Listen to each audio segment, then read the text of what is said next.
Hello बच्चों। उम्मीद करता हूँ सब अच्छे से होंगे, खैर आफियत से होंगे, मज़े में होंगे। तो जैसा कि आप लोगों को पता है कि हम फ्रेंच रेवोल्यूशन डिस्कस कर रहे हैं। पिछले वीडियो में मैंने आप लोगों को ये समझाया था कि फ्रेंच रेवोल्यूशन के बारे में थोड़ा बहुत मैंने आपको उसकी हाइलाइट्स बताई थी। तो वो सब कैसे हुआ था, क्यों हुआ था, उस सब की शुरुआत हम आज करने जा रहे हैं। तो आज हम इस वीडियो में ये देखेंगे कि जो फ्रेंच रेवोल्यूशन था, तो ज्यूरिंग फ्रेंच रेवोल्यूशन फ्रांस की जो सोसाइटी थी उसके बारे में हम देखेंगे। फ्रांस की सोसाइटी कैसी थी, उसमें क्या सब चल रहा था। तो इससे पहले कि मैं वीडियो डिस्कस करूं, आप लोगों से ये बता दूं कि मैं 2 मिनट के लिए साइड हट जाता हूं। आप एक स्क्रीनशॉट, एक अच्छा सा स्क्रीनशॉट ले लीजिएगा।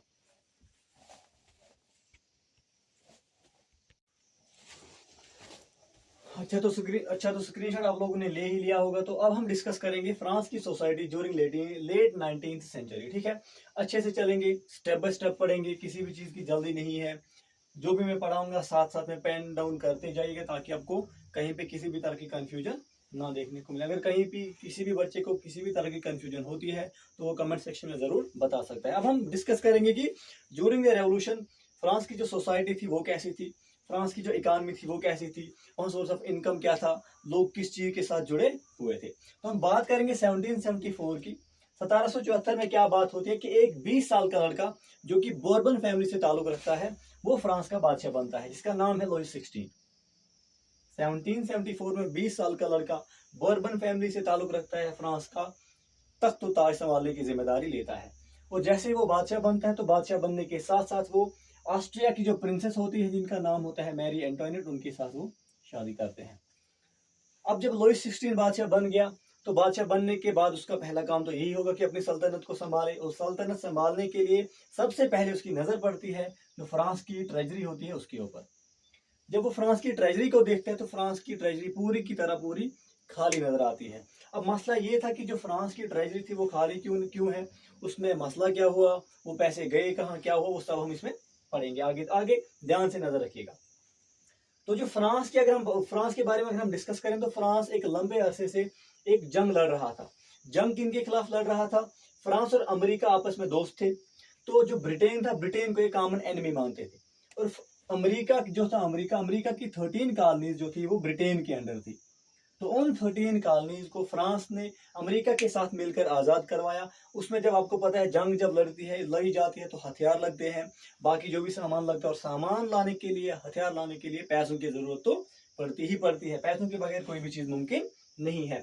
तो उसके चक्कर में फ्रांस ने अपनी ट्रेजरी खाली करवा दी। इसके साथ साथ में जो इनका पैलेस था इस बादशाह का, उसकी सजावट में, उसको सजाने के लिए, उस चक्कर में भी इसने अपने सारे पैसे खर्च कर दिए। तो वहां की ट्रेजरी जो थी अब वो खाली होगी। जब ये ट्रेजरी खाली थी, उसके बाद में जब ये क्या करते हैं, ये देखते हैं कि इनके ऊपर ऑलरेडी 2 बिलियन लीवर का कर्जा चढ़ा हुआ है। लीवर जो थी वो फ्रांस की करेंसी है। जो फ्रांस की करेंसी लीवर है वो 1794 तक चलती है, और 1794 के बाद में वो करेंसी डिसकंटिन्यू हो जाती है। अब तो यहाँ तक आपको समझ में आ गया। Empty treasury, long war, 13 colonies of America, उनको आज़ादी दिलवाई ब्रिटेन ब्रिटेन से फ्रांस ने मिलकर अमेरिका के साथ। उसके बाद में इनके ऊपर 2 बिलियन लीवर का ऑलरेडी कर्जा चढ़ा हुआ है। कितने बिलियन का? 2 बिलियन लीवर का कर्जा। और 2 बिलियन लीवर का ऑलरेडी कर्जा है, और जो इसने जंग ने इसमें क्या किया, 1 बिलियन का और कर्जा इसके ऊपर चढ़ा दिया। तो अब फ्रांस की क्या हालत है? फ्रांस कर्जे के नीचे दब चुका है। अब जैसे कि आपको पता है कि कर्जा किसी न किसी से तो लिया जाता है। जो लोन लेंडर थे, अब उन्होंने क्या काम किया, अब वो फ्रांस से 10% एक्स्ट्रा इंटरेस्ट ले रहे हैं। जो फ्रांस को उन्होंने पैसे दिए हुए लोन लेंडर्स ने, अब वो फ्रांस से 10% एक्स्ट्रा इंटरेस्ट ले रहे हैं। अब आगे क्या मसला होता है? एक तो इनके ऊपर कर्जा है, एक तो ट्रेजरी खाली है। ये जो बादशाह लुई 16 नया नया बादशाह बना है, तो उस बादशाह को मुल्क को चलाना है, मुल्क की आर्मी को चलाना है, मुल्क के कोर्ट को चलाना है, मुल्क की यूनिवर्सिटीज वगैरह, जो भी ऑफिशियल जो भी काम होते हैं, ऑफिशियल बिल्डिंग्स वट जो भी वहां पे होते हैं, तो उनको चलाने के लिए पैसे तो चाहिए। अब मसला ये होता है कि पैसे आएंगे कहाँ से? तो पैसे लाने के लिए इसने क्या काम किया, इसने कर दिया टैक्स इंक्रीज।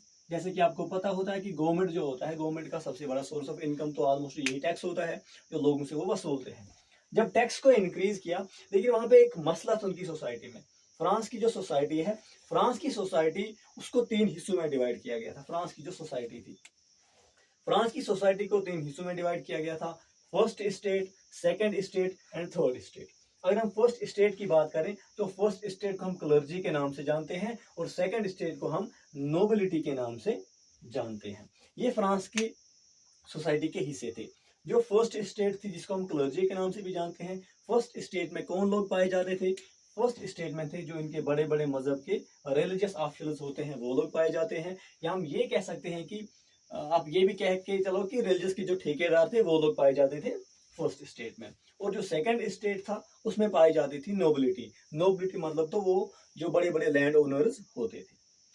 अब बात थर्ड स्टेट की अगर करें तो थर्ड स्टेट में बिग बिजनेसमैन पाए जाते थे, इसमें पीजेंट्स पाए जाते थे, इसमें लेबरर्स बेचारे पाए जाते थे, इसमें लॉयर्स पाए जाते थे, और इसके साथ साथ जो पिछड़े तबके के लोग थे वो सारे उनको थर्ड स्टेट में रखा था। अब आपको पता है कि टैक्स किन से वसूलेंगे? टैक्स तो लोग देंगे।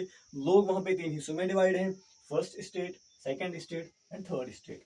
इसके इसके साथ साथ में क्या फ्रांस में पाया जाता था? इसके साथ में फ्रांस में पाया जाता था फ्यूडल सिस्टम। फ्यूडल सिस्टम मतलब जागीरदाराना सिस्टम। जो भी इनके पास नोबिलिटी के पास जो नोबिलिटी जो लैंड ओनर था, आप ये समझ के चलो कि जो फ्रांस की सारी जमीन थी उनके ऊपर कब्जा तो बादशाह का था, मालिक तो उसका बादशाह, लेकिन बादशाह फिर आगे नोबिलिटी को दे देता था, बाकी बाकी जो रिच मेंबर थे उनको दे देता था, और वो आगे जाके पीजेंट से उसी लैंड को कल्टीवेट करवाते थे, उस कल्टीवेशन के बदले उनसे टैक्स लेते थे। तो उसी को हम बोलते हैं फ्यूडल सिस्टम, जागीरदाराना सिस्टम। उसके बाद अब क्या मसला होता है? फ्रांस की जो थर्ड स्टेट थी, थर्ड स्टेट के जो पीजेंट थे, इसमें तो और लोग भी आते हैं, लायर, बिजनेसमैन, लेबरर्स वगैरह, लेकिन जो पीजेंट्स थे, पीजेंट्स की पॉपुलेशन 90% पाई जाती थी। थर्ड स्टेट की जो पॉपुलेशन है उसमें से 90% जो पॉपुलेशन है वो पीजेंट्स की पाई जाती थी। अब मसला क्या था यहाँ पे? पीजेंट्स तो वो होते हैं जो लैंड को कल्टीवेट करेंगे, मगर यहाँ पे मसला ये था उनके पास खुद की जमीनें उतनी नहीं थी, कुछ लोगों के पास जमीनें थी, और जो 60% ऑफ द लैंड, जो वहां की 60% लैंड थी, उस 60% को लैंड को ओन करते थे नोबल्स, उसको ओन करता था चर्च, उसमें जो richer member of third state के उनके पास ये जमीन पाई जाती। लेकिन कल्टीवेट करने का काम किनका था? कल्टीवेट करने का काम था पीजेंट्स का। यहां तक समझ में आया? इसके आगे बढ़ते हैं। जो फ्रांस के फर्स्ट और सेकंड स्टेट थे, फ्रांस के फर्स्ट और सेकंड स्टेट जो थे, उनके पास एक स्पेशल प्रिविलेज पाया जाता था। प्रिविलेज किसको हम कहते हैं? प्रिविलेज होता है कोई ऐसा इंसान के पास कोई ऐसा राइट जो उसको बाय बर्थ मिले, और इनके पास सबसे इंपॉर्टेंट राइट क्या था? इनको किसी भी तरह का टैक्स नहीं देना पड़ता था, और जो सारा वो टैक्स पे करना पड़ता था वो करना पड़ता था थर्ड स्टेट को। तो यहाँ तक की स्टोरी आपको समझ में आई होगी। अब आगे बढ़ते हैं।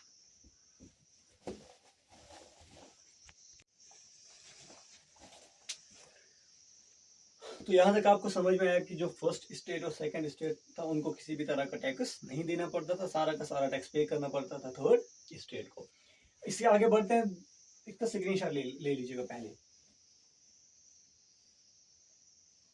तो आगे बढ़ते हैं। आप ये समझते हैं कि जो वहाँ के पीजेंट्स थे, एक तो उन बेचारों को टैक्स देना पड़ता था, इसके साथ साथ में उनके पास जमीनें नहीं थी, और अब उनके उनके उनके ऊपर और तरह का जो जुल्म किया जा रहा था वो ये था कि उनको जो उनके लैंड ओनर्स होते थे, बड़े बड़े जिनको लैंड देते थे कल्टीवेट करने के लिए, उनके घरों में काम करना पड़ता था, फील्ड्स में काम करना पड़ता था, इन लोगों को आर्मी में सर्व करना पड़ता था। ठीक है, तो ये सब बर्डन इनके ऊपर पाए जाते थे। और इसके साथ साथ में अब एक और मसला वहां पे ये था कि जो वहां की चर्च थी, चर्च भी इन लोगों से टैक्स लेती थी। जो चर्च टैक्स लेती थी उस टैक्स को हम बोलते हैं टिथ्स।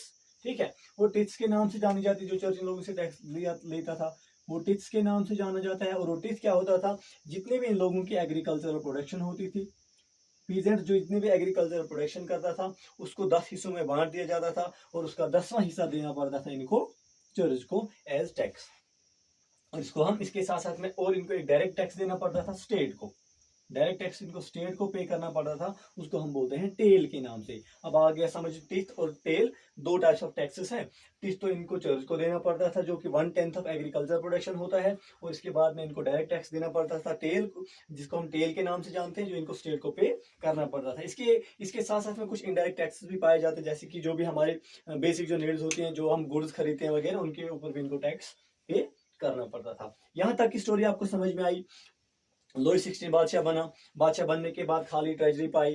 खाली ट्रेजरी क्यों थी? लॉन्ग वार लड़ा ब्रिटेन के साथ, 13 कॉलोनीज ऑफ अमेरिका को रिहा करवाया, उनको आज़ादी दिलवाई। उसके बाद में इनके ऊपर 2 बिलियन का कर्जा ऑलरेडी था, 1 बिलियन और हो गया। उसके बाद में आपको पता है कि पैसे कहाँ से वसूले जाते हैं? पैसे लाए जाते हैं लोगों से, और लोगों के ऊपर लोगों ने टैक्स को लागू कर दिया। लेकिन टैक्स किनको पे करना पड़ रहा था? अब सिर्फ थर्ड स्टेट को, जो कि जिसमें पीजेंट्स वगैरह थे, बिजनेसमैन वगैरह थे, लॉयर वगैरह थे, लेबर वगैरह थे, उनको अब टैक्स पे करना पड़ता था। और जो फर्स्ट और सेकंड स्टेट थे उनके पास था ये, उनके पास ये प्रिविलेज था कि उनको किसी भी तरह का टैक्स नहीं देना पड़ता था। इसके साथ में वहां पे फ्यूडल सिस्टम भी पाया जाता था, जागीरदाराना सिस्टम था। और इसके साथ साथ में आपने ये पढ़ा कि पीजेंट्स को उनके हाउसेस में काम करना पड़ता था, फील्ड्स में, आर्मी में। यहाँ तक की स्टोरी आपको समझ में आई होगी।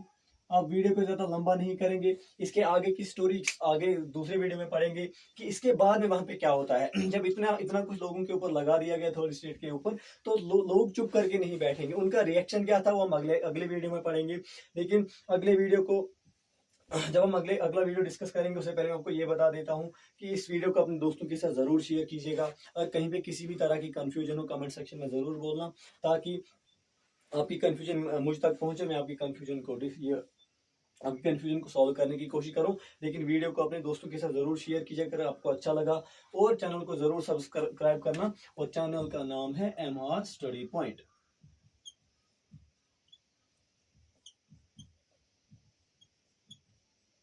फिलहाल तो इसके ऊपर मैं सिर्फ 9th की हिस्ट्री को पढ़ा रहा हूँ, लेकिन इंशाल्लाह आगे आने वाले समय में इसके ऊपर मैं 10th को भी पढ़ाऊंगा। इसके साथ साथ मैं 9th हो 10th हो बाकी जो लोअर क्लास है उनको भी स्टार्ट करेंगे। इसके साथ साथ में सारे हम कोशिश करेंगे ऑलमोस्ट सारे सब्जेक्ट्स को इसके ऊपर पढ़ाया जाए।